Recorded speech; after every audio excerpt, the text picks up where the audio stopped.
First, I would like to thank the Africans in London TV for giving me this opportunity to introduce myself and my organization, the Association of African Universities. I am Professor Bakri Saeed, the president of the Association of the African Universities for the period 2021 to 2025. The Association of African Universities is the voice of higher education in Africa.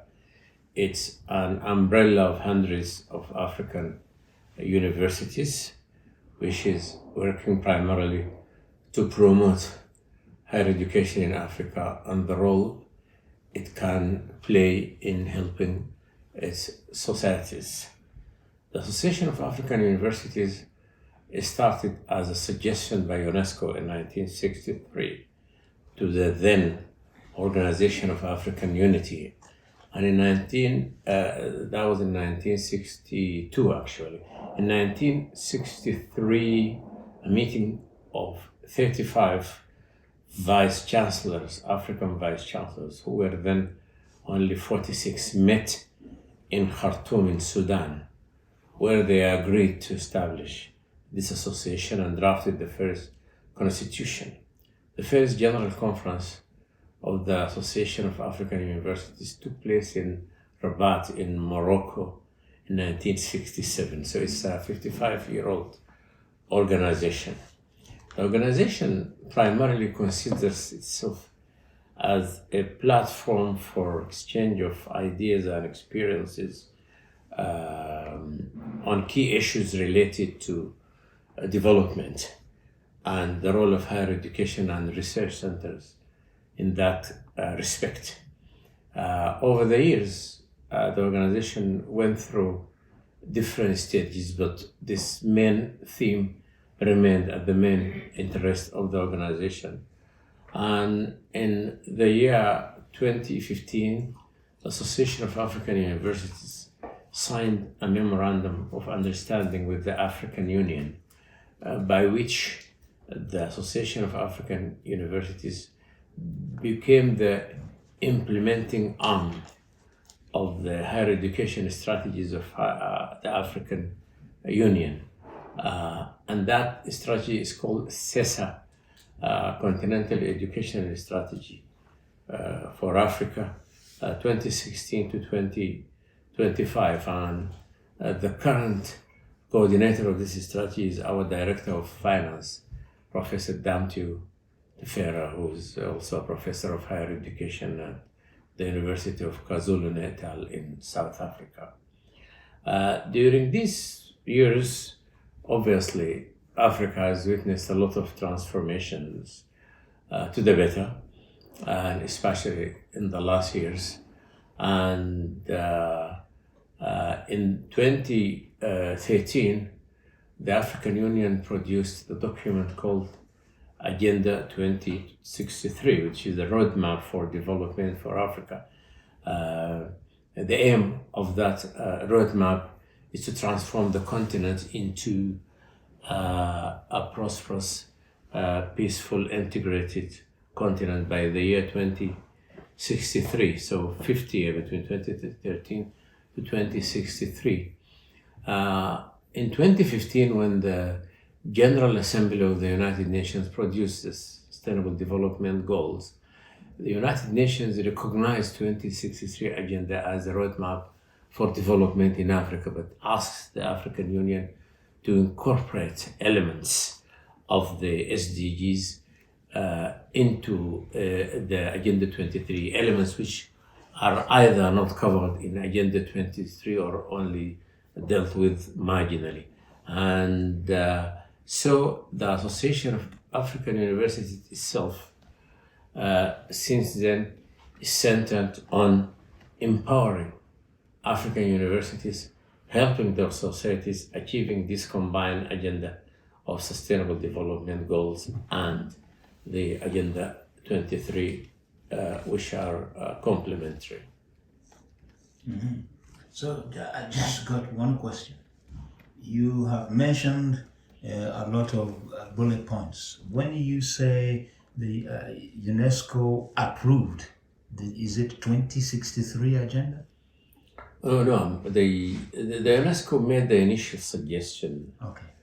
for establishing an association of African universities. We continue, of course, to have strong relations with UNESCO. But the Sustainable Development Goals were issued by the United Nations. The United Nations approved the African Roadmap for Development, which we call 2063, right? Which has now taken on some elements from the Sustainable Development Goals issued by the United Nations. So my question, maybe you'll have to excuse me because I'm not a diplomat, I'm not an academic. I fire questions as I hear them in my head. So all this you have prepared, is this the framework to advance African universities, or is it an infrastructure kind of framework, or is it already in action? What you have planned?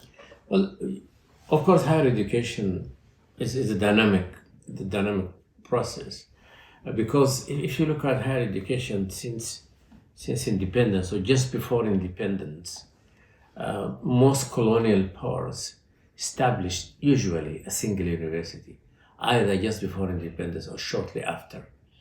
And then the African rulers of new independent states actually had many high hopes on these universities, including the public as well, because people were very keen on bridging the gap with the developed world, and they looked at higher education as the main means by which they can achieve that. And over the years, higher education provided very useful service to the societies. But I think, generally speaking, there was general disappointment with what the newly independent nations got from higher education. And many years back, those questions were started to be thrown around in meetings and conferences. And the Association of African Universities took up this question very early on. And in 1973, the association held a workshop in Accra, in Ghana, where a new concept called a concept of a development university, a university which is really geared towards serving the development objectives of its society. And that workshop was followed by a lot of discussion between people who favored this approach and between other traditionalists who are interested in the traditional Western type university, which was set up by the colonialists along the American British style and that sort of thing. And many people were saying that you need to follow the traditional example of higher education, otherwise you risk actually creating a new system of education which might not have the quality standards which are already set there by the long traditions of Western higher education. So this discussion actually continued, and I don't think over the years African higher education succeeded in transforming itself into the way which was envisaged in that workshop. One of the problems, there's so many problems actually, because one of the issues which were raised early on in the early 70s, to have universities playing this role, governments need to play a more positive role in steering universities. And that made sense because the governments were the main sponsors of universities. But quite often in many African countries, the government took that advantage to interfere in the independence of universities and at times to appoint their cronies to university positions and to influence actually trends inside the university. They wasn't always used by politicians for the good of the country, but quite often for their own benefit or for their political parties and that sort of thing. And so, again, this issue about independence, because we all know of the concept of the ivory tower, of people at universities very happy there because it's like a fish in water. That's their environment. So when you ask them to go out into community and deal with issues of development, it's not a comfortable environment for them. And a lot of them are not trained to do that. They are trained in the traditional higher education way of teaching courses, which are mostly imported from Europe or America. Okay, so yeah, this is a last question. Where you are now, or where Africa is now in terms of education, it doesn't matter whether it is primary education or higher education. It looks like, as you have pointed out, it looks like that this system of education, because if we have been talking earlier on with Dr. Farida, that if you are colonized by the English, everything will be English. There's teaching, schools, everything. Germans, there's German. French. So where are we now? Are you getting closer to formulate the African way of teaching? I don't even know whether there is African way of teaching. Am I making sense in what I'm asking? You are making sense, and this question has been asked often. Only last year, I was asked to give a speech at the inauguration of the first black vice chancellor in South Africa. And so I participated virtually in the ceremony. So while I was listening there, similar questions were being asked. But unfortunately for African higher education, it went through awful times. In the 80s, during the times when the IMF is putting a lot of effort, of pressure on our African countries for structural readjustment programs and all that, that deteriorating financial situation in Africa hit higher education very badly. And the result was significantly reduced funding to universities by governments. And that itself led to a lot of immigration of African academics out of Africa. So there were times when actually the African universities are just hanging by their teeth trying just to survive rather than being in position to innovate and sort of find their own way of doing things. And that situation, unfortunately, has not improved significantly because the economic situation just continued to be bad. Although there are some good examples now in some African countries, but I wouldn't say African higher education now is in its best shape. And I just want to quote a study, for example, by some South African researchers, just published about 10 years ago, in which they looked at flagship universities in a number of African countries. They studied them, and there are a number of research questions. But a very important research question was, are African universities capable of producing new knowledge? And unfortunately, the answer they produced was no.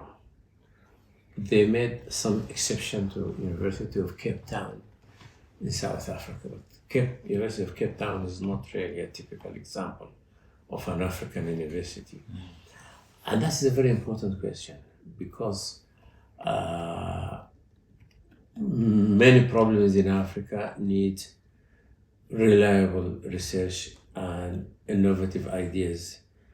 And if higher education cannot come up with those answers to these questions, then we really need to go back to the drawing board and ask ourselves, what do we need to do? Okay, so you are here now in London. I do understand. Let me not spoil everything, but I understand you are here to sign a very important document which brings your organization and WASD, the World Sustainable, is it World Sustainable? Only Association for Sustainable Development. Right. So you are here. What do you think this kind of integration between WASD and your organization, what do you expect to achieve? Right. Just going back to something I mentioned, which is that the Association of African Universities is concerned about sustainable development in Africa.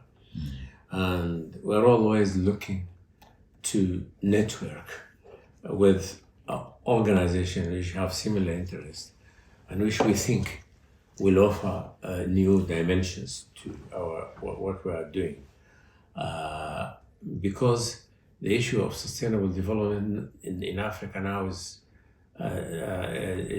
a very hot issue, and almost all researchers in this field believe that the majority of African countries will not achieve the Sustainable Development Goals of the United Nations by the year 2030.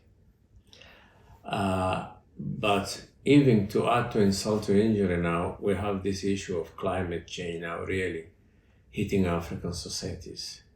And it is going to probably, it threatens to even erase or wipe out the progress which some African countries have already made towards achieving the Sustainable Development Goals. And even the issues at mitigation or adaptation to climate change themselves, they might end up having a negative effect on development.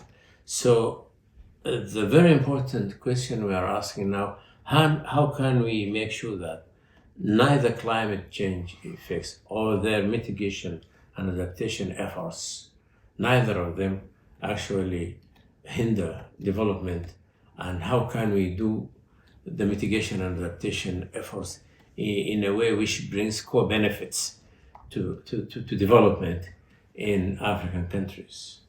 And this is a difficult question. There are a lot of trade-offs which have to be considered. There is a lot of cost-benefit analysis which has to be carried out. We need a lot of reliable data, even at a local community level.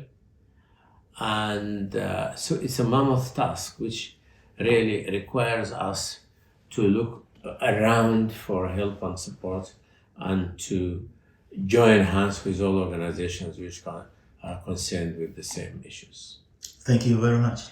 Professor Bakri Saeed.